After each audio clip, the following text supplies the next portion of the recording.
هل تم بالفعل ايقاف بث قناة الفراعين وده في اثناء بث برنامج مصر اليوم من تقديم الدكتور توفيق عكاشة وفقا لقرار من محكمة القضاء الاداري؟ هل تم فعلا وقف البرنامج نهائيا؟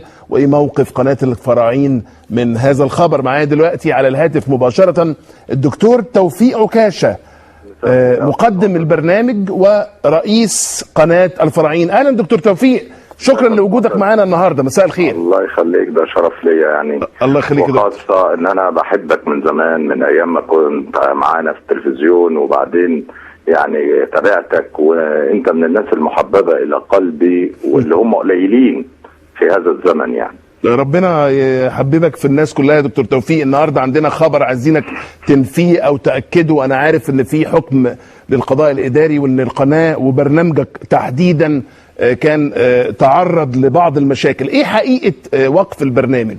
لا والله حضرتك، ده طبعا خبر كاذب لا اساس له من الصحه، لان هيئه الاستثمار والمناطق الحره نفذت الحكم وتوقف البرنامج 10 ايام وفق قرار محكمة القضاء الإداري.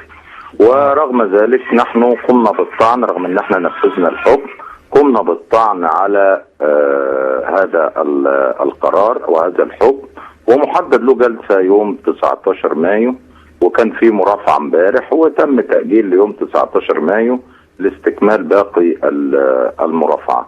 طبعا هذا الخبر ما اعرفش يعني ازاي يتقال، يعني احنا اساسا يا استاذ معتز نفذنا الحكم بالفعل، نفذناه 10 ايام من خلال 3 ايام كان من خلال وقف عن طريق التليفون، واسبوع وقف من خلال الخطاب رسمي.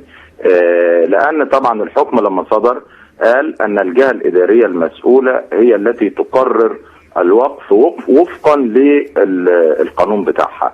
اجتمع مجلس إدارة هيئة الاستثمار واتخذ قرار بوقف لمدة أسبوع لحكم المحكمة، فأصبح الحكم منفذ.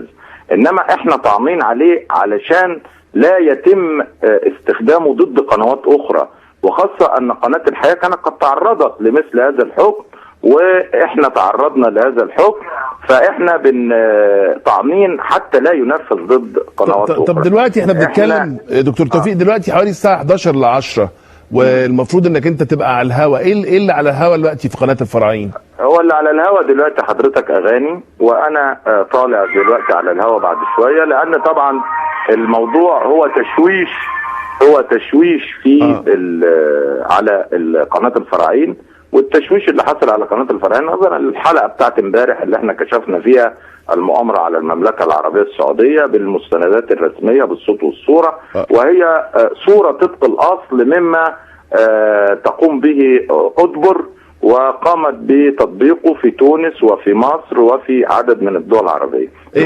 تشويش بمعنى ايه؟ بعد إذنك تسمح لي، انا عايز اقول بس حاجه، يعني هستغل هذه المكالمه كده بعد اذنك يعني. اتفضل. الحقيقه احنا موجودين دلوقتي على تردد 11430 رأسي، فاحنا اصبح لنا 2 تردد المشوش عليه والتردد البديل 11430 رأسي. اتفضل يا استاذ معتز. طب لا انا عايز اعرف، ما كنتش فاهم يعني ايه تشويش، فواضح انك وضحت دلوقتي انك بتعتبر ان في هناك من يشوش يعني من الناحيه الهندسيه والفنيه على بث قناه الفراعين. ايوه من خارج مصر، من خارج مصر، وقلت السبب.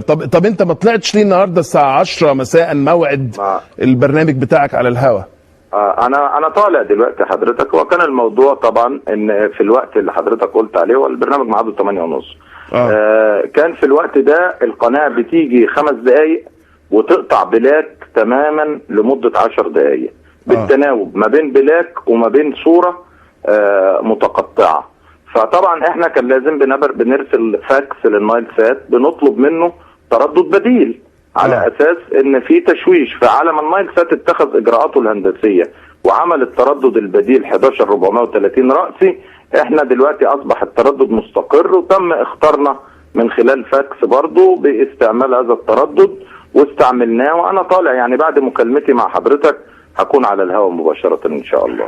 طيب أنا بشكرك جدا يا دكتور توفيق. إذن لا صحة لهذا الخبر. دكتور توفيق عكاشة رئيس قناة الفراعين ومقدم برنامج مصر اليوم تردد ان في ايقاف او قرار بايقاف بث الفراعين، والدكتور توفيق عكاشة بينفي هذا الخبر.